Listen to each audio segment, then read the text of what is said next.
Spectacle's a really good word for it. It's iconic, it's a one-off. He's got to go all in at the casino here.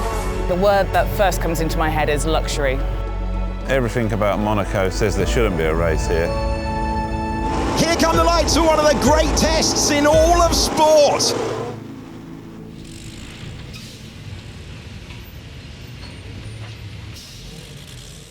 How do you create one of the world's most iconic motorsport events in a country that is less than a mile wide, with over 35,000 residents, therefore making it the most densely populated place on the planet? Imagine building a Grand Prix in a country in which, in theory, a Formula One car could cross it in less than 12 seconds.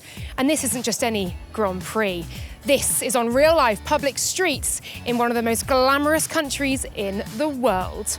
Here in Monaco, I found out exactly how team, technical, broadcast and hospitality equipment is installed and delivered here in record time to bring the world the Monaco Grand Prix. The Grand Prix has come alive. Ensuring the live race feed reaches fans at home is one of the many challenges to overcome, given the complexity of logistics around this teeny tiny principality. When people think about Formula One, they very much think about the glamour, the sport, the action, the danger. And actually, I think one of the elements of Formula One that sort of goes slightly unnoticed is the incredible logistics.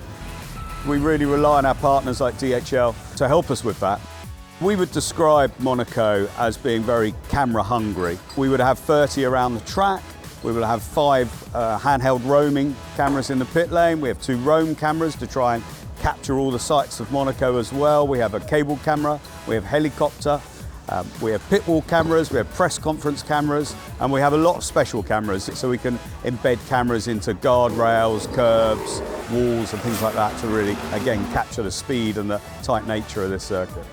So the equipment itself is carried on 70 plus ULDs, so we carry those on 18 trucks, and we also have another 6 trucks that assist us. Very difficult driving the trucks around here. There's so much traffic and the roads are tight, the tunnels are difficult to negotiate. You take a wrong turn and you may get in trouble around here.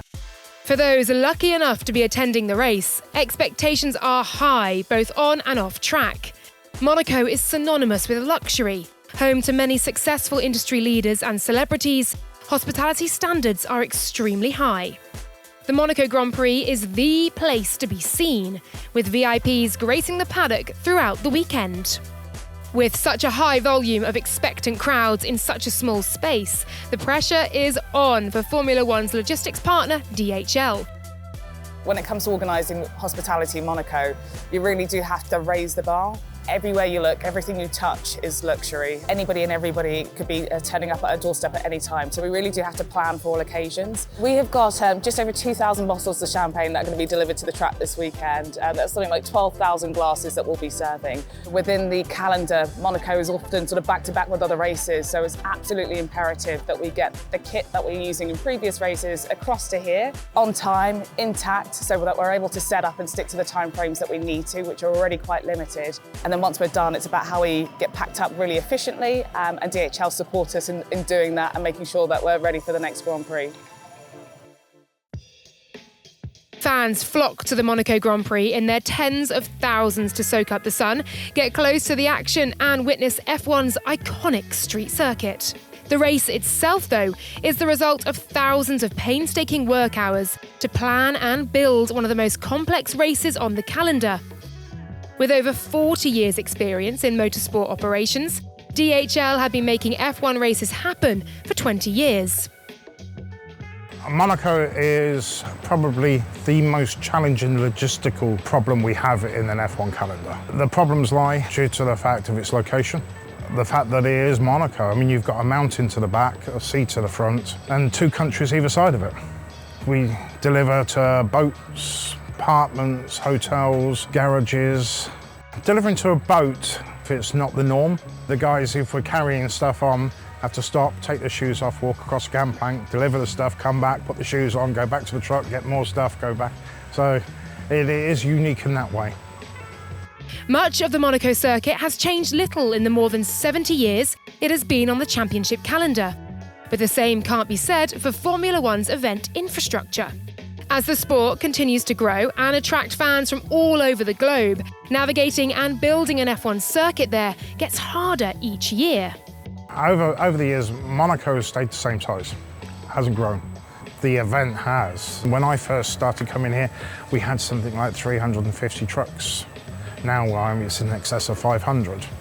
It truly is a team effort when it comes to setting the stage for the Monaco Grand Prix, with DHL having to work closely with both Formula One management and the Automobile Club Monaco to make the impossible possible. We liaise with a multitude of different stakeholders and providers, predominantly for F1, the ACM Automobile Club de Monaco, and for the F1 teams. When the trucks arrive in Monaco, they all go into a holding area, which is called La Brasca. From there, they're cooled down because we're only allowed one vehicle at a time in Monaco in certain locations to unload. At just 2.1 kilometres square, but with over 38,000 residents, Monaco is the most densely populated country in the world. DHL is responsible for managing the flow of freight into the tiny principality, and doing so is no walk in the park.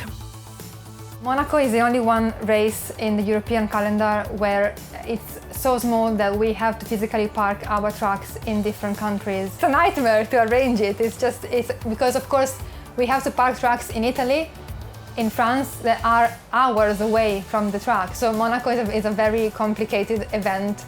It's very small, so to accommodate such a big event like F1, it makes it very difficult to coordinate and manage.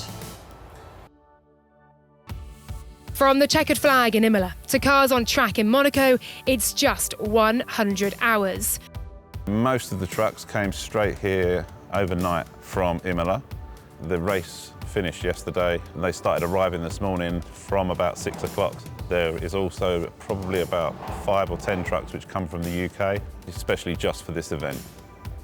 It's a very organised and strict system of bringing the trucks into the Principality because of the size of it. So the Formula One management trucks, they are all numbered F1 to F14, and that is their order of urgency that they're required at the circuit.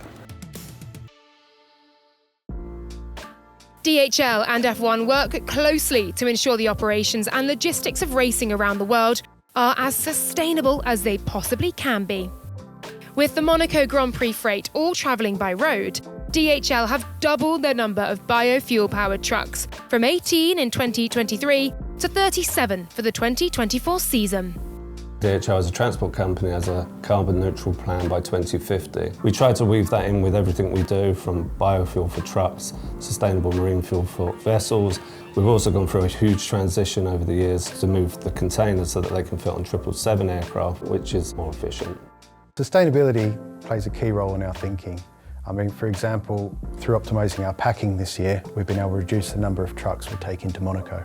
We'll continue to look at our whole operation holistically, find those efficiencies and optimisation where we can, with the aim to obviously reduce our carbon emissions in line with our net zero goals. As F1's superhumans navigate their way around Monaco's unforgiving walls and the crowds are busy watching the spectacle unfold, there's no time to celebrate for the DHL team. We don't actually get to see the Monaco race. So the only time we know when it's finished is with the tradition at the end of the race where all the ships blow their horns. At that point, we know it's the start of our race to get packed up and get gone. With both eyes firmly fixed on the Canadian Grand Prix just 2 weeks later, it's game on for the operations team and the D-Rig begins. When the checkered flag does fall in Monaco, the public streets are open again within hours, and DHL will begin to navigate the first of many trucks out of the Principality as normal life begins to resume for the local Monegasque residents. Until next year, of course.